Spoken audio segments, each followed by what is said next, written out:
Well, Coach, obviously a very big win tonight, handing UTSA their first loss, and especially holding the offense that was averaging 11 runs to just 2 runs. Just like overall thoughts about how your team performed, especially stepping up when the lights were on the brightest. Yeah, obviously they got a great program over there. They've been on a really good streak, and so for us, it's just about doing what we do, right? Don't fill out the strike zone. That's been our philosophy and our method of winning baseball games this spring, and pretty simple. You fill it up. You have one walk on the night. I believe 4 free 90s on the night. It's a really good recipe for success, and so really good job by Sammy Hall after a tough outing last time, coming back from his rehab assignment, and then Titan Tarjak after a bad Saturday, stepping right back in. Kate Smith.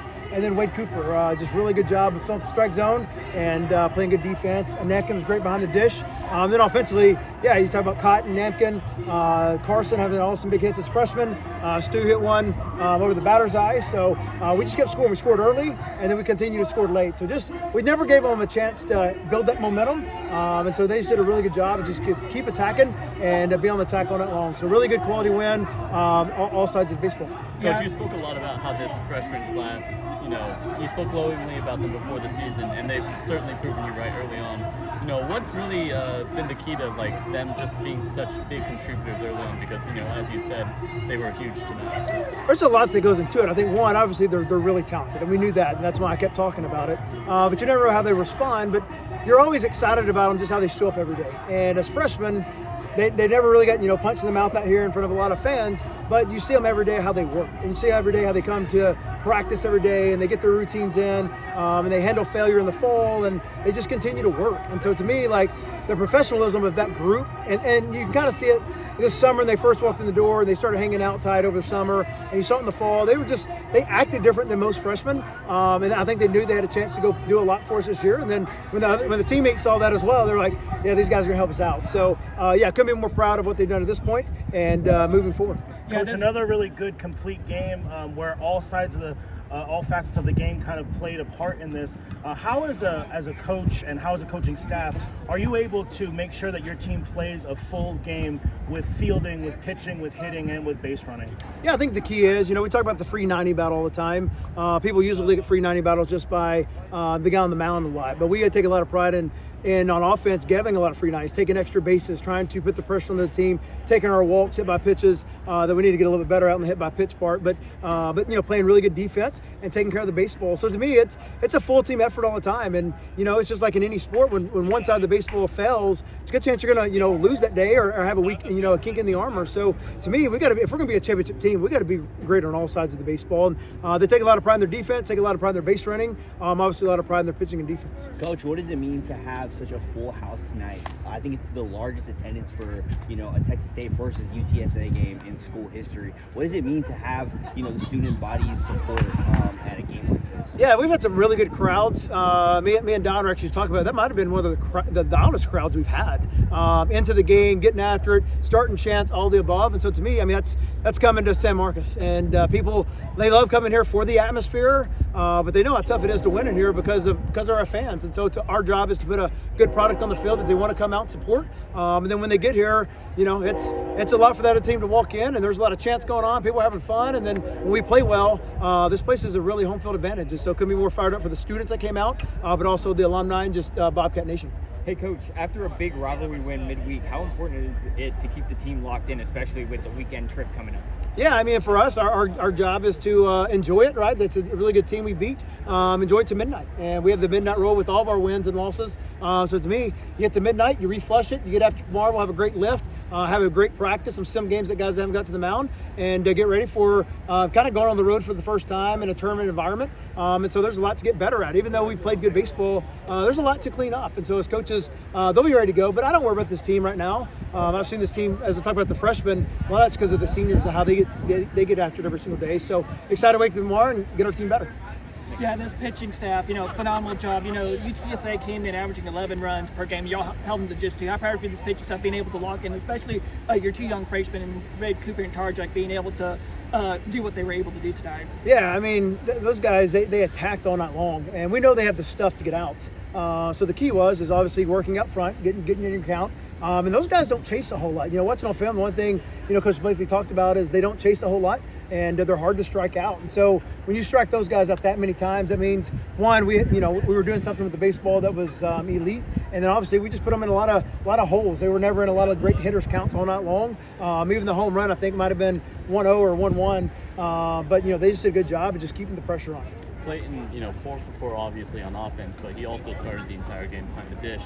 And, he's leading, some more veteran pitchers, also some freshman pitchers. But, what would you say is his biggest strength behind the dish? How would you analyze his defense as a catcher?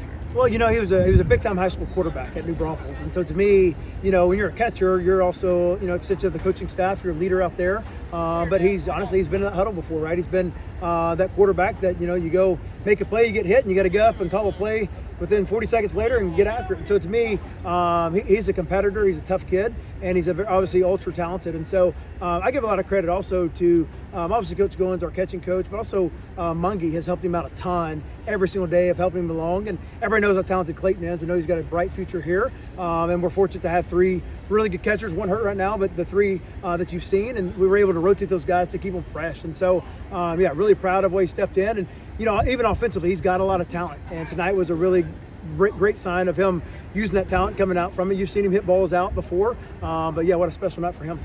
Coach, before the season started, if somebody had told you you'll be 6-2 at this point, would you be satisfied with that?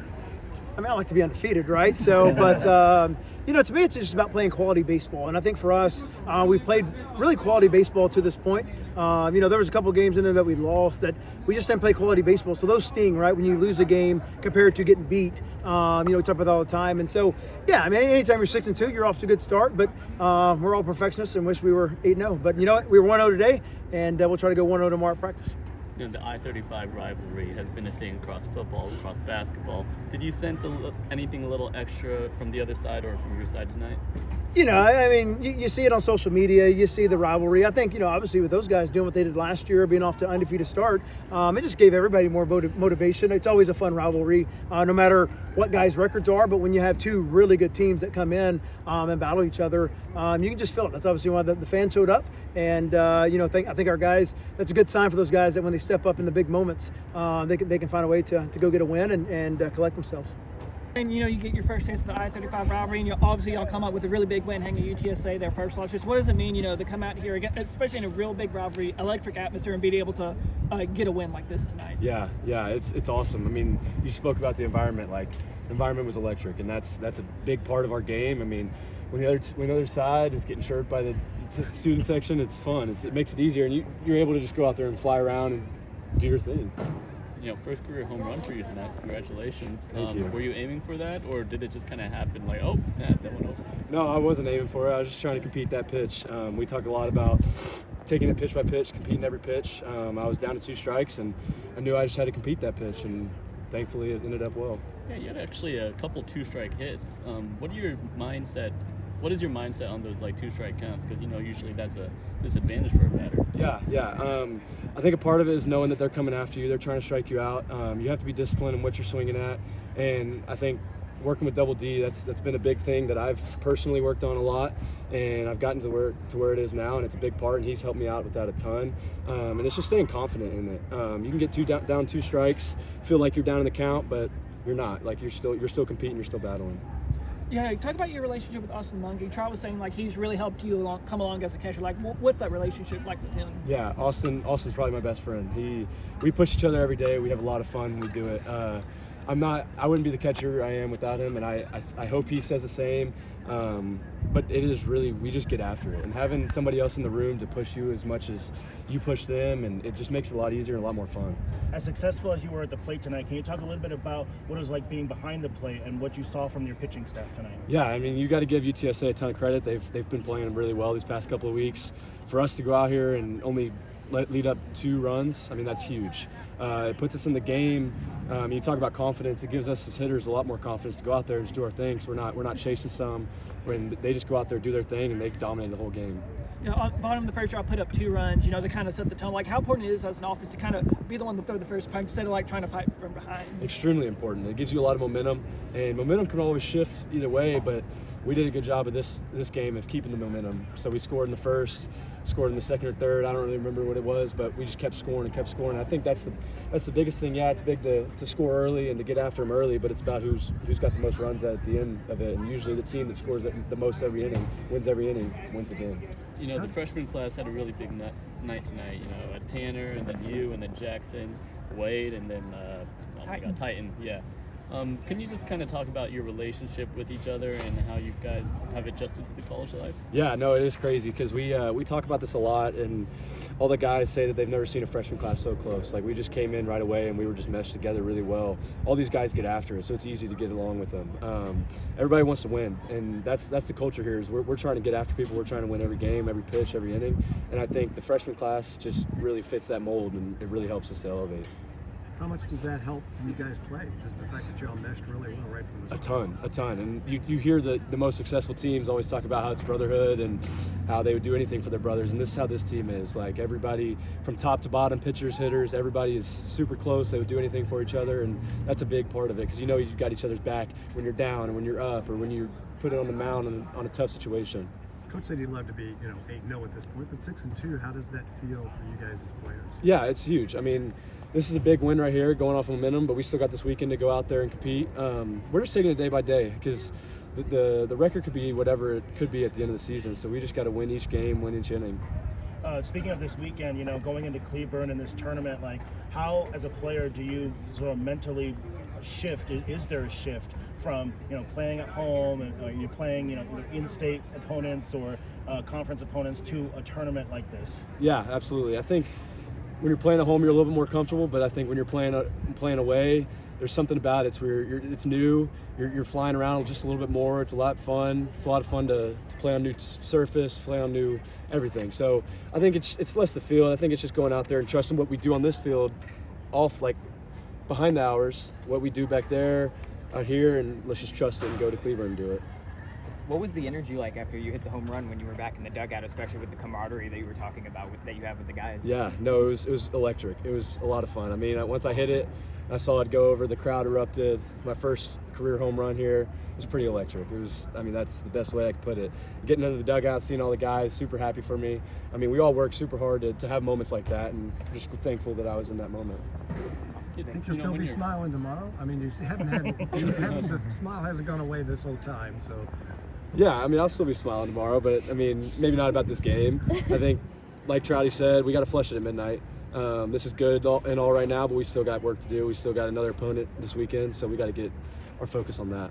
When you're catching for a veteran pitcher, how do you balance being respectful of, their experience, their upperclassmen, but also, leading them as a catcher? Yeah, I have confidence back there that these guys trust me. So I think if I have something to say or that I feel like I should say or do, I think that they'll trust me on that. And speaking on that veteran part, I think it's a lot easier catching it, honestly, because they know what they want. They know what they're doing, right? They're not making the little mistakes that maybe some younger guys may make, or, you know what I mean? Like, They're just out there doing their thing. They've been doing it for a long time.